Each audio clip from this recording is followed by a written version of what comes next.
and do those investigations. And there have been a few cases out, but not a whole bunch, and we'll wait and see what's going to come out in the subprime area. But I can go on forever, but I saw how many great questions you had upstairs for a little bit, so I suspect that you might have some on your mind, and I'd be very happy to try to answer them. We're going to take you up on that. He was wondering why the SEC is not working more closely with the DOJ in those cases where there's obviously criminal behavior that needs to be investigated. Otherwise, you run into these long gaps in investigation and a vacuum in information. Do you think that they should be working more closely? Is there a different way of operating now? The SEC and the criminal authorities do work very closely. There's a main group in the Department of Justice in Washington. There's also the U.S. Attorney's Office in the Southern District. We had a speaker from there this morning.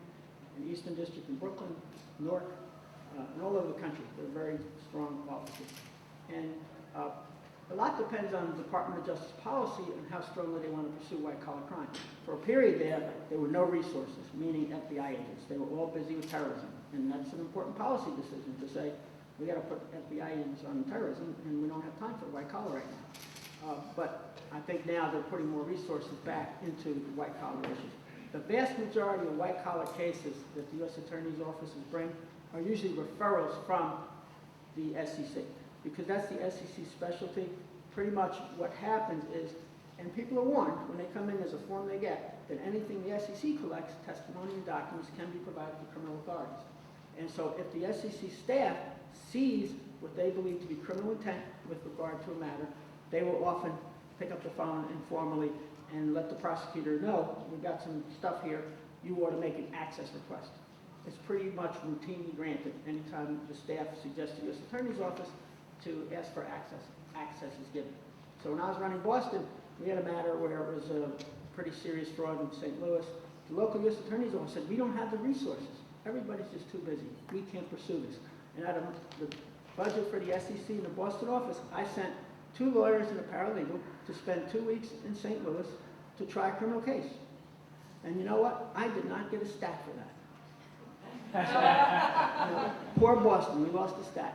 And I lost the stats that those folks could have been working on while they were in the Boston office. But you know what? They put in jail somebody who's very bad person who the local U.S. Attorney just did not have the time and money to pursue. And so it was the right thing to do. And so that's another example of now, sometimes the staff is reluctant to get the U.S. Attorney's Office involved because sometimes they take over the matter. And the staff, what happens then, everybody? No staff. So there goes their staff. And also, there goes maybe their publicity, which is, you know, we caught them, we brought this big case against this fraudster. Instead, the U.S. Attorney's Office brings it. But the U.S. Attorney's Offices are very good about doing a coordinated investigation. Each side has to do their own parallel investigation.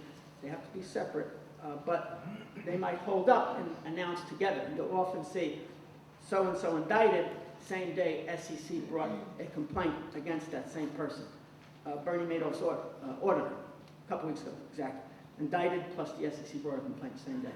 So you'll see that often where, is that a coincidence? They happen the same day? No. So there is some discussion about when are you going to do it and both get themselves ready so they can announce together. Okay, let's bring it to the floor. Do we have a floating mic out there somewhere? Oh, 2 different views. When I was on the staff, I had the impression, because someone told me that if we publicly said that we lack resources and we need more resources, and there's people who are guilty that we don't have the ability to chase after because we don't have the resources, that was not the way we're ever going to get any more resources from Congress. We basically be showing up Congress, and you're not going to get more resources that way. We had Katrina, we had a war, and don't be crying about resources. Do the best you can with what you have. And so any person who's with the government, I don't think they'll be publicly crying. I guess now and then you see in the paper where some of you will publicly cry for more resources. But I was given the impression that that's the way you don't get resources if you publicly cry about it. And that was the commission's position. I don't think you'll see one person on the staff or a commissioner during that entire period when Bush was president saying we need more resources than we have. No one said that. That doesn't mean it was true. I'm Will Carlos. I work in San Diego, so I'm very familiar with the workings of the SEC over the last few years. Just a quick question on a related note. If I'm a white-collar criminal right now and I'm looking out there and I know how much fraud has gone on over the last few years, newspapers are slashing their budgets, newspapers are getting rid of investigative reporters. You know, there's obviously a lack of resources. Is it a good time to be a white-collar criminal?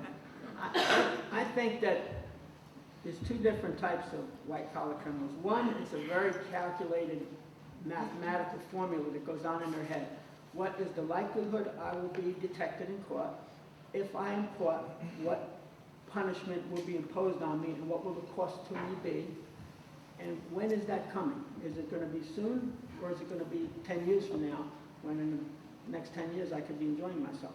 Some criminals, I think it's maybe not a conscious mathematical decision tree, but I think you have to increase the risk of detection. You have to increase the odds if they're detected that it's a punishment that deters such misconduct, and it has to be swift in terms of deterring it. I think others, like you'll see insider trading cases where people have more money than they'll ever need in their life, and yet they're engaging in small insider trading, not enough to impact their daily. They don't need another vacation home, and they're not going to make enough to buy one. And so why in the world would they do it? And that has always fascinated me to understand what could they have been thinking. And I think for some people, as someone said upstairs, it might have been Mr. Antar, it's the thrill. It's the thrill of the chase. It's another sport. These are people who love sport. They love challenge. They love beating the system. It's like going to Las Vegas and gambling. They want to gamble by engaging in insider trading and hoping they don't get caught. And it's not to make the money. It's just the thrill of evading detection and making that little bit of money, which won't impact them in any way. What are the odds like right now? In terms of, well, I think that hey, the pendulum swings back and forth, right? Back, we've all seen it. Well, I'm old enough to have seen it go back and forth. So Harvey Pitt became the chairman under the first, I guess it was the first President Bush, chairman of the SEC. Harvey got up, he gave a speech, kinder and gentler to the accounting profession, and what happened soon after Enron hits? Ba-boom, right? Harvey's thrown out. Sarbanes-Oxley's enacted. SEC is given an extra 1/3 people, 30% more people. That's the pendulum. Then all of a sudden, you're going to read stories about New York is losing its competitiveness to London. What's going to happen to New York? What's going to happen to the U.S. economy? We're overregulated. We must rein in the division of enforcement. People are setting up shop in offshore locations because too much regulation of hedge funds, too much enforcement discretion, and penalizing people for cases they shouldn't be bringing.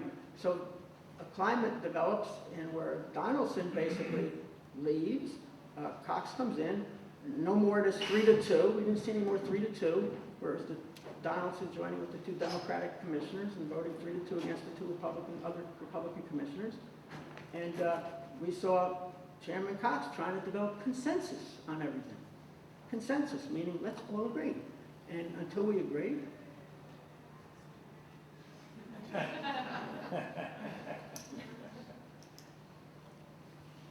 yes. John Schoen from MSNBC.com. Having been through some of these cycles that were more or less successful in terms of getting the resource, view of where the SEC's role will be in this grand scheme that is just at the moment taking shape. Well, let me warn you, I'm not much of a policy guy.